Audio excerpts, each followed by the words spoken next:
Hoy vamos a contar la historia de una de las figuras más inesperadas y al mismo tiempo más revolucionarias de toda la ciencia, Anthony Leeuwenhoek, el primer cazador de microbios.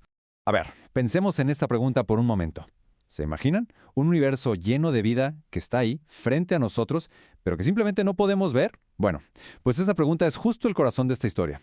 Una pregunta que nadie se hacía en ese entonces, hasta que llegó un hombre cuya curiosidad iba a cambiarlo todo. Y aquí lo tienen. Este es nuestro protagonista. Pero, ojo, hay que olvidarse de la imagen del típico científico con bata o del gran filósofo. Él era Anthony Leeuwenhoek, un simple comerciante de un pueblito en Holanda, un hombre que no tenía, pues, ninguna formación científica.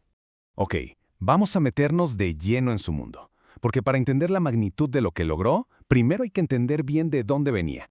Estamos hablando del siglo XVII, ¿eh? En esa época, la ciencia era un club súper exclusivo. Era para la élite, para los que habían ido a la universidad y hablaban latín. Y bueno, Leeuwenhoek no tenía ninguna invitación a ese club. Su familia hacía canastas y la verdad es que fue muy poco a la escuela. Su oficio era ser pañero, o sea, su día a día consistía en vender telas, en revisar la calidad de los hilos, nada que ver con descifrar los secretos del universo.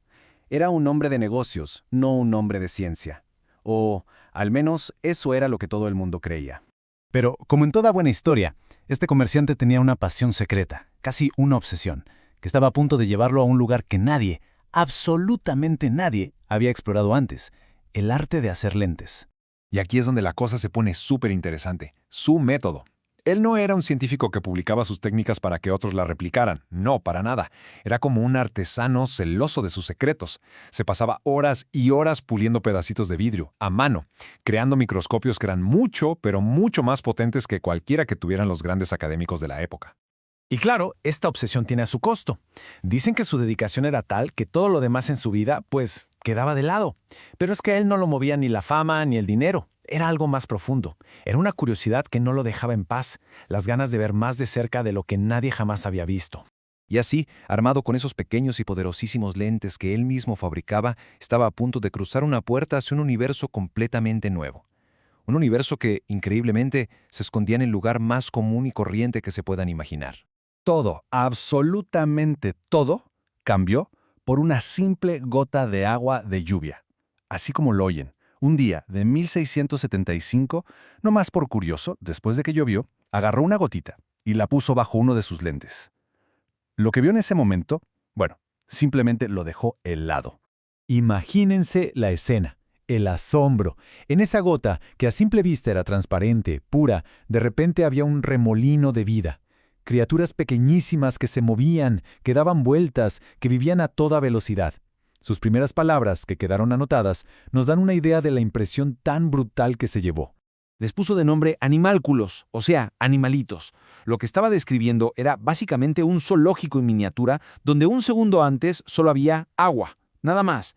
Estaba viendo por primera vez un ecosistema completo que había estado oculto para toda la humanidad desde el principio de los tiempos.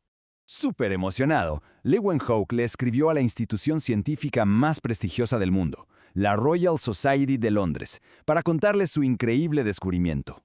Pero la respuesta que recibió, digamos que no fue precisamente una fiesta.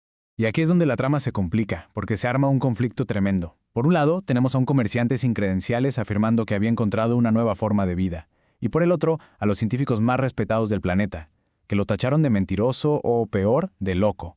Para ellos lo que decía era sencillamente imposible. Pero Leeuwenhoek era terco, vaya que sí era terco. No se rindió, siguió mandando cartas y cartas llenas de dibujos súper detallados. Y por fin, después de años de que no le creyeran, la Royal Society mandó a su propio investigador estrella, un tal Robert Hooke, a ver si era cierto. El 15 de noviembre de 1677, Hooke lo confirmó todo. El mundo invisible era real. Y 3 años después, el humilde pañero de Delft fue aceptado como miembro de esa misma sociedad que tanto había dudado de él. Le dieron la razón. Y eso fue un gran triunfo. Pero su trabajo no había terminado. De hecho, apenas estaba empezando. Este no fue un hallazgo de un día. Fue el comienzo de toda una vida de exploración. Para que nos demos una idea de su dedicación, durante los siguientes 50 años, Leeuwenhoek envió más de 112 cartas detalladísimas a Londres. Más de 112. y en ellas describió por primera vez de todo. Bacterias, protozoarios, glóbulos rojos, esperma. Estaba, literalmente, dibujando el mapa de un universo que nadie más podía ver. El impacto de lo que hizo es simplemente gigante. No es que solo haya descubierto unos bichitos, no. Su curiosidad puso la primera piedra para ciencias enteras como la bacteriología y la microbiología. Gracias a él, se abrió la puerta para entender de verdad qué causa las enfermedades, cambiando para siempre nuestra relación con el mundo. Y así, la historia de este comerciante de telas nos deja con una pregunta que sigue sonando hasta hoy. Él nos demostró que hay universos enteros escondidos a plena vista, que solo están esperando a que una mente curiosa, sin importar de dónde venga, se atreva a mirar un poquito más de cerca.